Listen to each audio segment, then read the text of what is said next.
Hi everyone, Joe here and welcome back to another video. Today we're going to be continuing my reviewing my journey series, and we're going to be taking a look at what is potentially going to be quite a triggering video for me. This is us having a look at my video titled It's Terminal. So this is when we found out that I had anaplastic, or we thought I had anaplastic thyroid cancer, and then I had been through chemotherapy, or was going through chemotherapy at the time. So we're going to have a look and we're going to have a listen, and I'm going to give my commentary as we go. This was recorded way after I oh no, it was recorded way before I uploaded it. I think I had this time where I'm not uploading things properly. So we're going to have a little listen, and we're going to see how my opinions and feelings may have changed over, well, the last almost 4 years.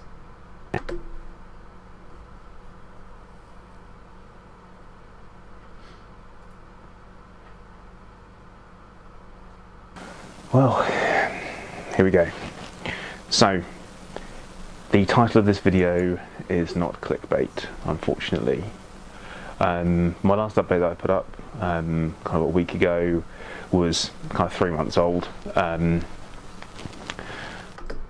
look like shit. I look like absolute shit. Compared, like, looking at my face there to looking at me now, I look like absolute shit. And you can tell by the redness around my eyes that I spent a lot of time crying. I still have a beard, but it's not as thick, because I did lose all of my hair during chemotherapy, but it grew back. Things did go really badly at the appointment. So what's happened is I now have anaplastic thyroid cancer, and it is terminal. I don't have anaplastic thyroid cancer. I have poorly differentiated thyroid cancer. I was misdiagnosed. And it is still terminal. It's incurable at this point. So I guess it's situation's the same. Timescales are different.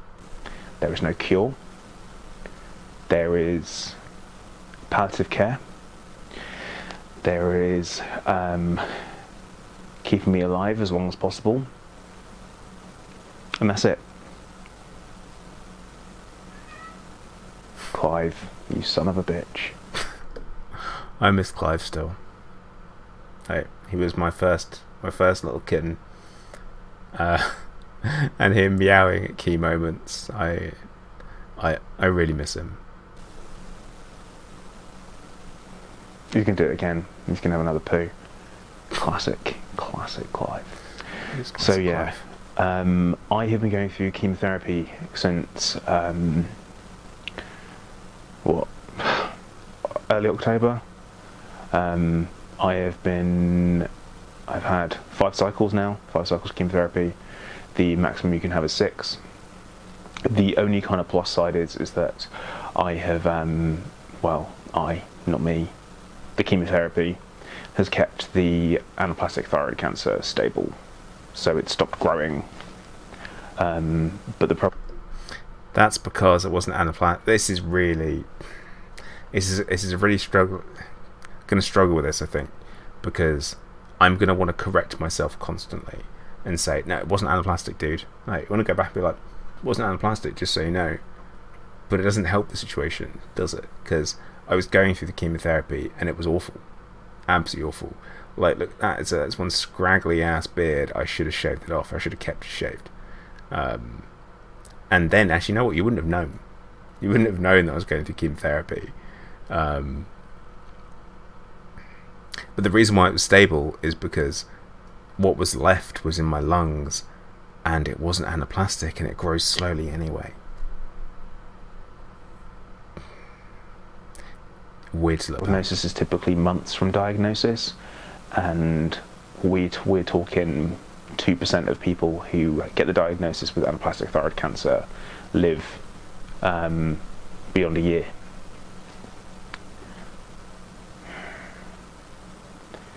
Now, I know there's a lot of people who are immediately going to be thinking, I'm going to comment and say, have you tried cannabis? Here we go. Past Joe knows what's good. And I still ask people to not say these things as well. The list is going to be pretty comprehensive, I'm sure. But also, the stats around anaplastic thyroid cancer have changed massively. That's due to the invention of certain targeted therapies and certain mutations that are very targetable in anaplastic thyroid cancer, something called BRAF in particular, where there are these two drugs where they will target the anaplastic thyroid cancer and stop it in its tracks. And combined with a type of immunotherapy called Keytruda, has actually had fantastic results to actually literally leaving people with no evidence of disease. That's all over in the States, though. And also, I was BRAF negative, which should have been a red flag for whether or not I had anaplastic. So there you go. Oil, have you tried fish oil? Have you tried this? Have you tried that? Stop. Don't write it. Because you know what? If it worked, it'd be prescribed by the NHS. So don't do that. I don't want to hear it at all. Cannabis oil actually, in about 50% of cancers, makes it worse. And there's no research that throws it in either one direction. So before you comment, forget that one study that you read. Go and read 10 more first. Okay. So, yeah, I'm dying. I'm wearing a hat because through chemotherapy all my hair fell out. And this is it growing back since I started, because I shaved it off basically 2 weeks after my chemotherapy started. My hair fell out. Hair has been a very weird constant theme throughout my journey with cancer. So I went into it with long hair, I cut it off, gave it to charity, grew it back to a normal length, went in, had chemotherapy, lost it all, well, started losing it, shaved it all off, grew back, then last year it changed colour and went white. Now it's coming back its normal colour, well, a colour.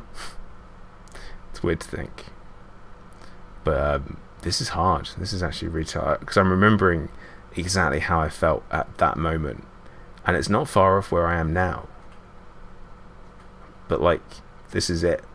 Now is it. This was the rehearsal, I guess. I'm going to talk more about chemotherapy in a different video. This is more of I guess the shit stuff, the shit news. So I don't know how long I've got. I mean, technically none of us know how long we've got, do we? But I don't know how long I've got, and it's measured in months. So I have already gone for 3 months, 4 months, knowing about having anaplastic thyroid cancer, and that is what this was identified as when they removed this. You might be able to try. I can move a lot better. My scar has lightened up so much, like you can barely see it now. It's crazy. As well, actually, on the plus side, my neck's recovered quite a lot. But yeah, so I found out and I was heartbroken. I was with my dad. We went into the office. We sat down, and I kind of had maybe the oncologist had a poke around, and he was like, "Yeah, you know, oh, that's healing well. You know, it looks all right. You know," he spoke a little bit about how things hurt, and I've got a cough and all this kind of stuff. And the initial thoughts was, "Oh crap, the cough's due to cancer." It's not. It wasn't. The cough I have now is, though. It's gone now, so that's good. Apparently it's down to acid reflux, so now we know. And that's acid reflux due to basically nerves being messed up in my digestive tract, so that's good. Also, excuse the watery eye, I'm not crying, not yet. That is due to chemotherapy as well, one of the side effects. I still have that watery eye. It is constant. On windy days, can't handle it, can't stand it. Like, it makes me want to give up and go home on a windy day, because my eye just streams and streams, and it's not fun. And there's nothing wrong with it. This is the thing, is that it's been examined and there's nothing wrong with it. Like, drainage is fine, it just streams for some reason. But there you go. There are many, and none of them are good. None of them are what you want at all. But like I said, I'll talk about them in a different video. Well, it's kind of more specific for people who might want to search for it and find out. So, yeah, I found out, and he sat down with me. I went there with my dad, and we sat down in this office, had a poke around, and he said, so, and I was like, the biopsy, and I'm like, go on. He's like, have you heard of anaplastic cancer? And I'm like, yes, I have. That's the shit people die from, was my words. And he said, unfortunately, you have anaplastic thyroid cancer, and the prognosis is very poor. It's normally measured in months. So you imagine there, sitting there with your dad, at the age of 34, being told that you have months to live. What the fuck do you do? The answer is you burst into tears. Oops. That is the answer, is that you burst into tears and you hug your dad. Having been in a similar situation more recently, I look back at it, and I was there with my dad after having this scan after my holiday and stuff, and it was like, yeah, here again, eh? And I had to apologise. I felt like I had to apologise, and he'll tell me I don't have to, and he told me I didn't have to, but it doesn't mean I'm not sorry. The amount of pain that he has had to witness is awful, and no, I don't think any parent should have to go through that.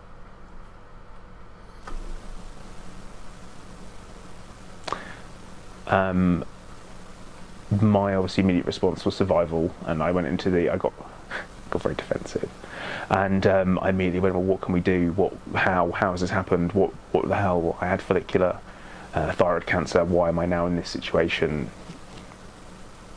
Mutation. That's what cancer does. It wants to survive, so it mutates and it changes into something else. And this is what it turned into. There is kind of a bunch more stuff behind it. So essentially what's happened is the follicular thyroid cancer that responds to iodine mutates into stuff that doesn't respond to iodine, then mutates into stuff that's anaplastic, and the anaplastic just goes nuts. There is a third branch. There is a fourth step, important fourth step, which is where I am now. Well, because they skipped ahead a step where they went, okay, yeah, we've got the straight to the anaplastic. Whoever was looking at the lab work saw something they'd never seen before and misclassified it as anaplastic, and actually it's poorly differentiated. And I'm going to mention this over and over again because it's important, because it's a really important part of my journey, is that if you watch certain videos in a vacuum, you're not going to know the full story. So I have to kind of get this in and make sure it's clear in there. But yeah, poorly differentiated is on its way to anaplastic, and poorly differentiated doesn't take up radioactive iodine. So I definitely have, and also I've got follicular that doesn't take up radioactive iodine. So we've got follicular that then doesn't take up radioactive iodine, and then becomes poorly differentiated, that then becomes anaplastic. And I'm at the poorly differentiated. We weren't quite at the anaplastic yet. There are going to be lots of comments and lots of questions of should I have chemotherapy? You tell me. Yeah. What were 10 tumours in my lungs initially with the follicular thyroid cancer is now a shit ton of anaplastic thyroid cancer, the like of which cannot have radiotherapy, it cannot be operated on, it's there. So unless we come up with a brand new super duper drug, which is what I'm on a phase 1 trial for, in a very short space of time, I'm pretty fucked. The only thing that I can do, and it's one of the reasons why I went with chemotherapy, because chemotherapy is optional. When you have a diagnosis that's terminal, it is optional. You do not have to take it, you do not have to go for it. And especially when they don't know if it works. Because anaplastic thyroid cancer is so fucking rare that only 1% of thyroid cancers become anaplastic thyroid cancer. Only 3% of all cancers, or something stupid like this, is thyroid cancers. And then on top of that, 1 in 3 people get cancer. Well, it's 1 in 2 now. because people are living for so long that eventually you get cancer. And it's not saying that people living long is a bad thing, by the way. I made that very clear. So that's 1% of 3% of a third of people, and the prognosis being months means that there's not enough time to try different things, which means it's very, very difficult to research. As you can tell, I've had a lot of time to process it, get used to the idea, and kind of pull myself together. The hardest thing I've had to do ever is tell my wife. So I came home, on the way home with my dad. My dad's barely holding it together driving. I actually said to him, do you want to stop for a bit? Should we, you know, have a cry? I thought I'd hold together better than this though during this video. Not that well, because I wouldn't have kept tissues with me. But hey, let's pretend it's just the watering eye and we'll carry on, shall we? This is one of the reasons why I've really put this off. So yeah, the hardest thing I had to do is tell my wife. I texted her on the way home. I just told her that she needs to come home immediately, and she's like, why? And I'm like, please don't maintain it by text. And Gotta love the camera focus. Oh my god, it's getting me. It's getting me actually. Because I'm back there again. And the thing is, it's like, oh, it's not. It's a thing that you only expect to tell a loved one once. It's a thing that you only expect to tell them once. And I've had to do it twice. In like a very similar situation. And that's fucking shit. I remember, even still, like looking back to exactly where I was then, and how I felt, and my wife got home before we did, and we were parked up outside at the back of the flats, and she texted me saying, I'm home, where are you? And we're literally just outside, and my dad is not doing well. Surprise, surprise, why would he? And I put my hand on his shoulder and I tell him I love him, and exhale, like go, lips go in, the bottom lips go in, and I go in and then have to have this conversation with my wife, which no doubt I'm about to talk about, but I've had to do it twice, and it's fucking awful. Walked through the door and I told her, just grabbed hold of her and I hugged her. I told her I loved her, and told her it was terminal and I have months to live. And she wept and she cried and she screamed and she shouted and she said it was unfair. She said she didn't believe it. I still don't some days.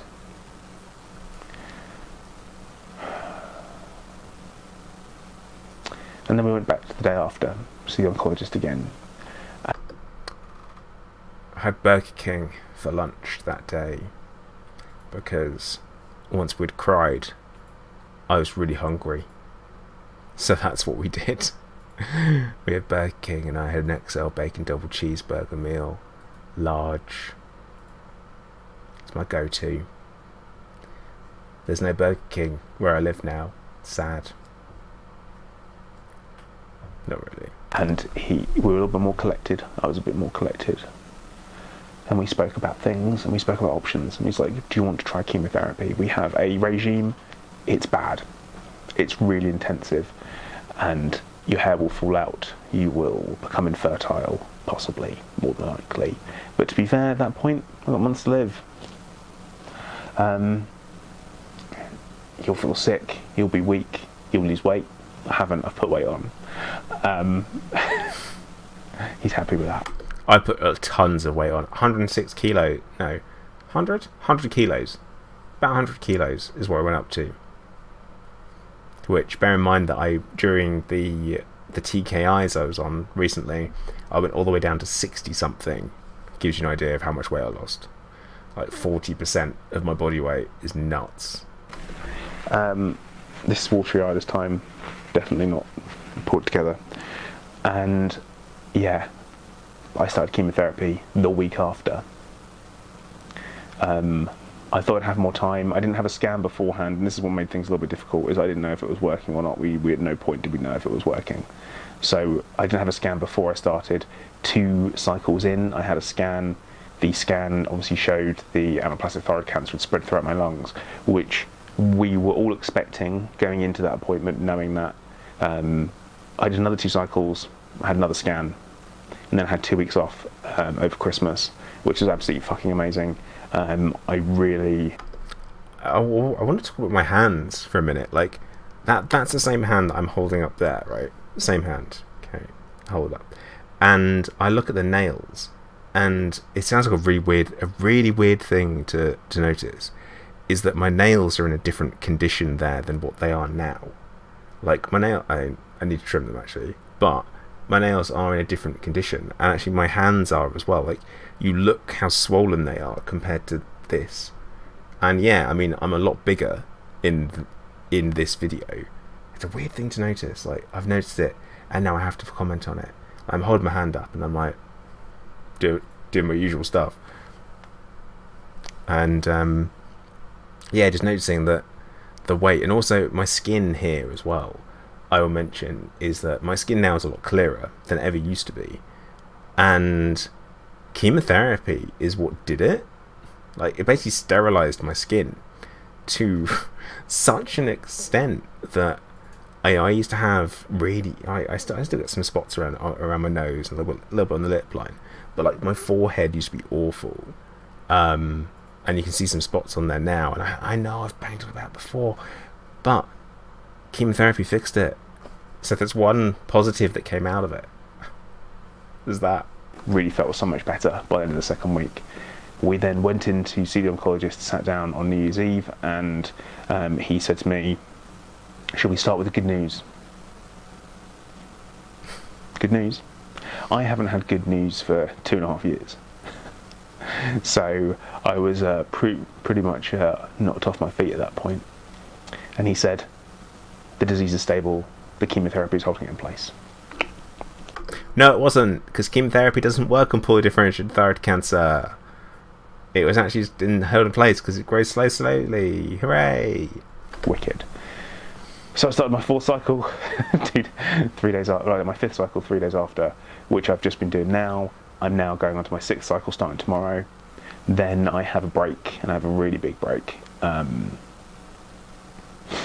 yeah, just in case you're wondering as well, because it'll be something everyone's wondering, other hair fell out too. My beard fell out and it's grown back. Less ginger and not as thick, and the same with my hair on top is, I mean, it was never ginger, whatever anyone says, but now it's super grey, so there's that.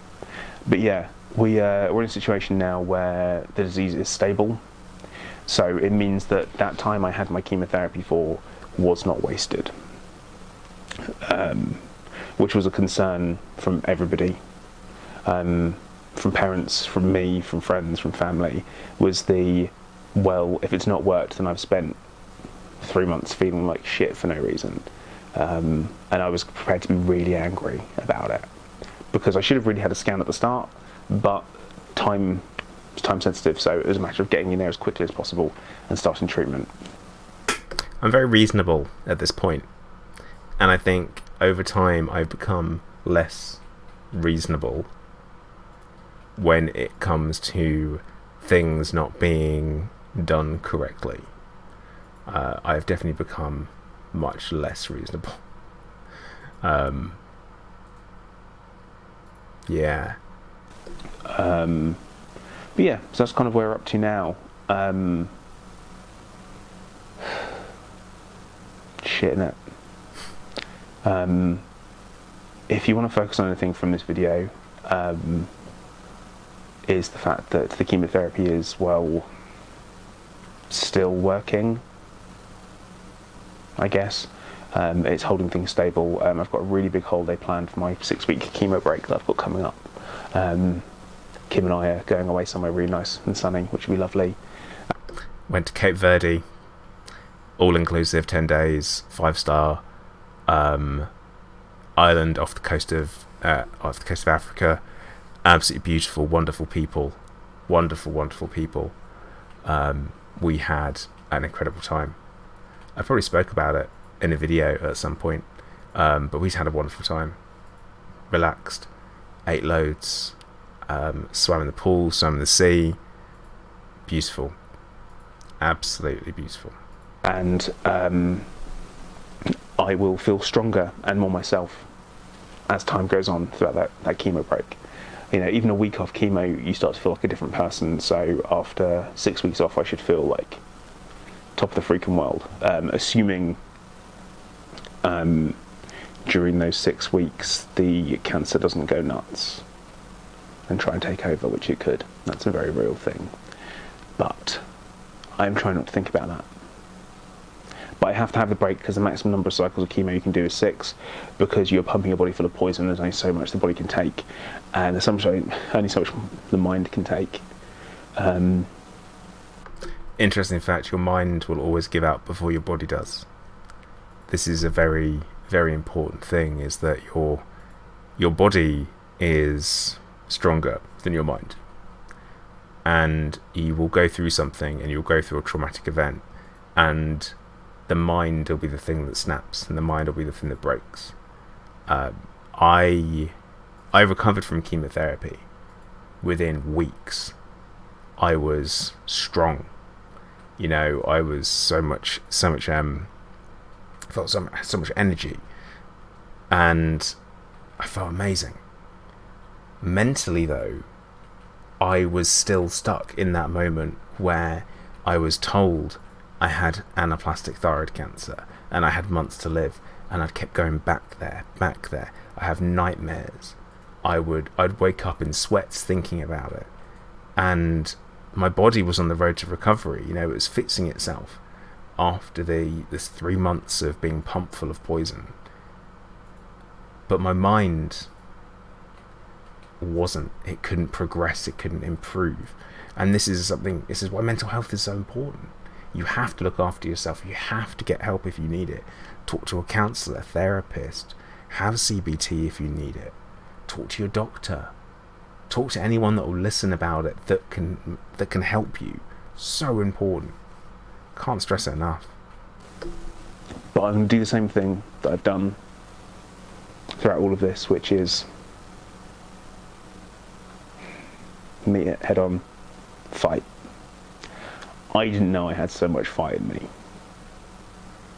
And if you're watching this and you're struggling and you're having a shit time, you're stronger than you know, and you have more fight than you could possibly imagine. And I will say this: the day that death comes for me, I'm going to stare him square in the fucking face, and I'm going to say, not today. Not today. Game of Thrones really fucking ruined that for me, by the way. This could have become my catchphrase. This could have been it. But Game of Thrones ruined it. So there's that. Have to mention it.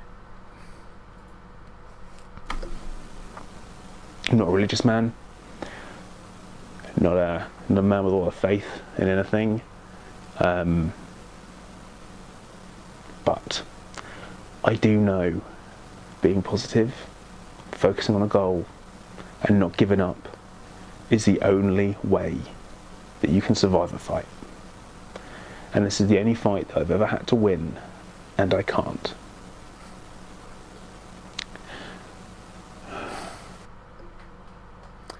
Been in the same situation now. Been in the same situation the whole time.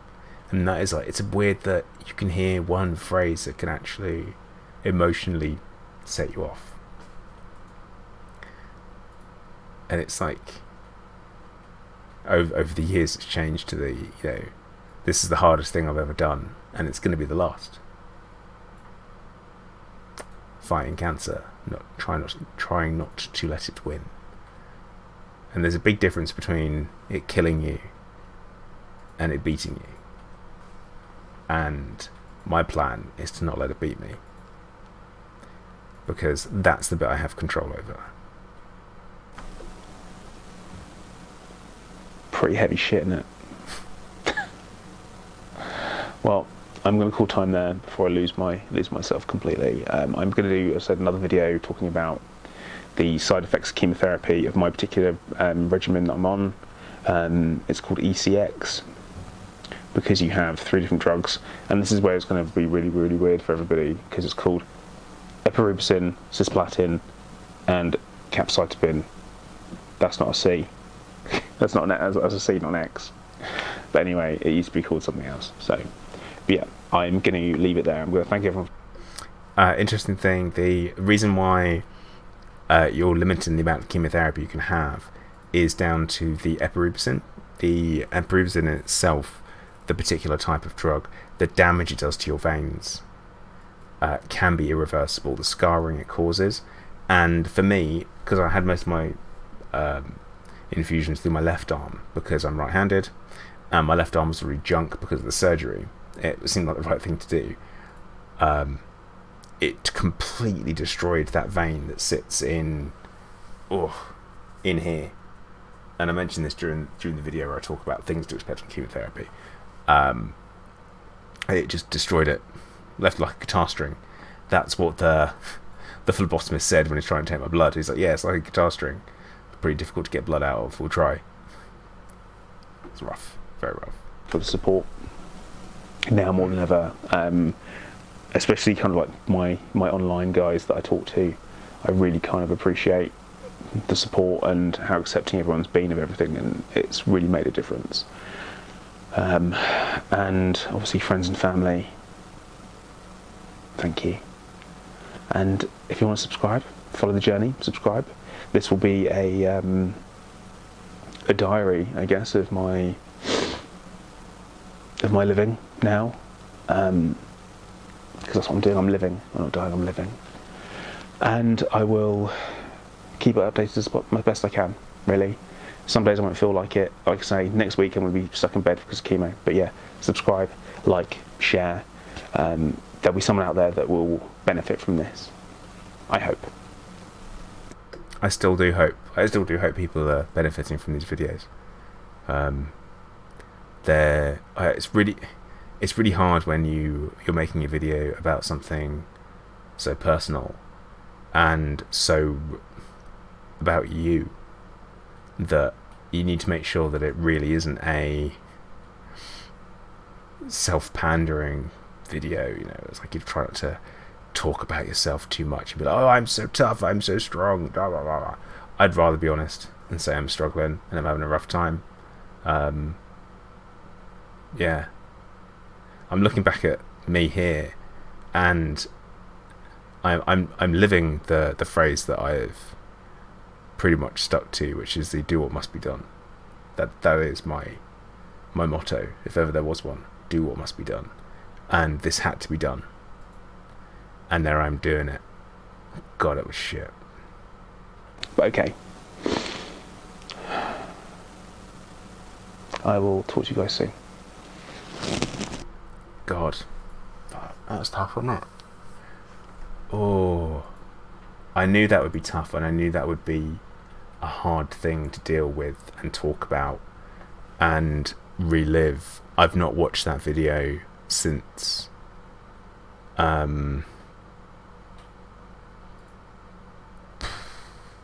yeah. And we're back here again, aren't we? God. Well, past Joe. He has been through the ringer. Future Joe. Gotta do better. Gotta do better. I did go on and make the video talking about what to expect on chemotherapy, which is good. I did what I said I was going to do. And I didn't die within months. Otherwise I wouldn't be here now talking about it. But that things are still definitely not good. Things are still not where I want them to be. But hey, we're doing the phase 1 trial. Don't know what I'm talking about. Watch the video. It's on the channel. But yeah, guys, once again, thank you for your support. Thank you for being with me. There are those that have been here from day one. There are those that have joined anywhere along the journey. Maybe you're joining today. Thank you for the support. Thank you for coming along. and we'll see where we go from here, eh?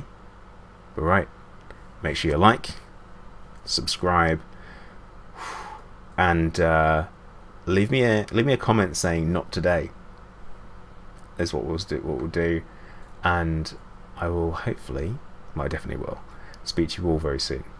Okay, thanks for watching. Bye.